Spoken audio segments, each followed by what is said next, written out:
tanpa buku. Pernahkah kau ke toko buku, perpustakaan, atau taman bacaan?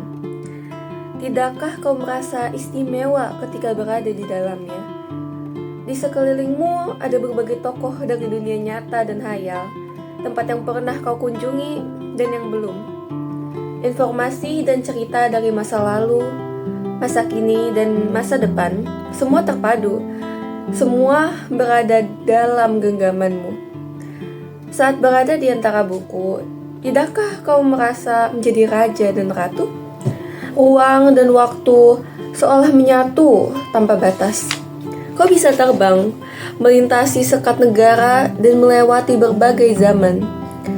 Kau bisa menyelam ke dalam samudera, melayang di angkasa, bercanda dengan aneka satwa, dan berkelana di tengah padatnya kota, juga di rimba raya. Kau tahu, buku adalah jendela dunia, kunci pengetahuan, dan pintu wawasan. Muhammad Hatta, sang proklamator, berkata, "Aku rela di penjara asalkan bersama buku, karena dengan buku aku bebas." Melalui buku, manusia terbebas dari ketidaktahuan.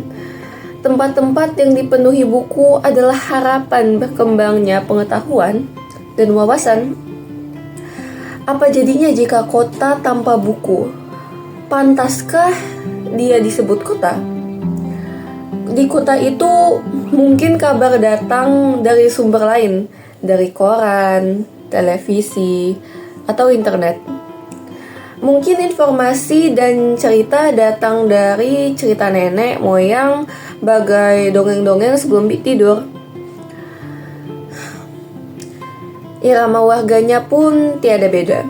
Bangun pagi, bertebaran di muka bumi untuk berbagai keperluan, untuk kembali pulang siang atau sore hari.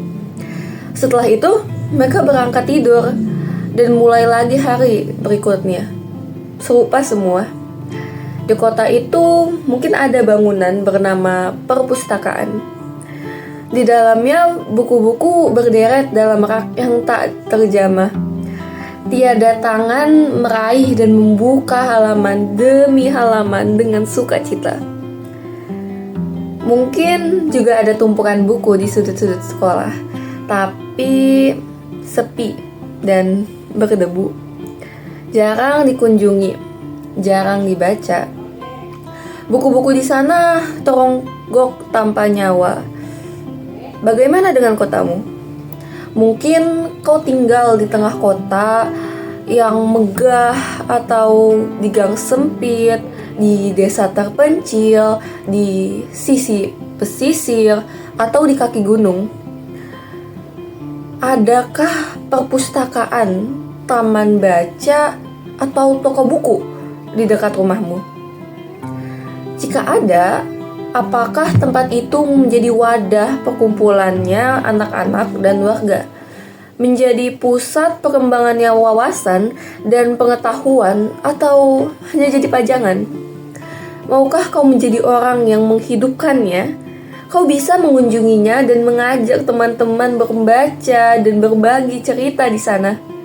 Jadikan tempat itu sumber kegembiraan dan pengetahuan. Jika tempat itu belum ada, maukah kau menjadi orang yang mulai menghadirkannya? Kau bisa memulainya dari sebuah sudut di teras rumahmu. Ajak teman-temanmu mulai dengan langkah baru. Jangan biarkan waktu berlalu tanpa buku. Siapapun dirimu, bersahabatlah dengan buku. Dia akan menjadi teman sejatimu, setiamu sepanjang waktu.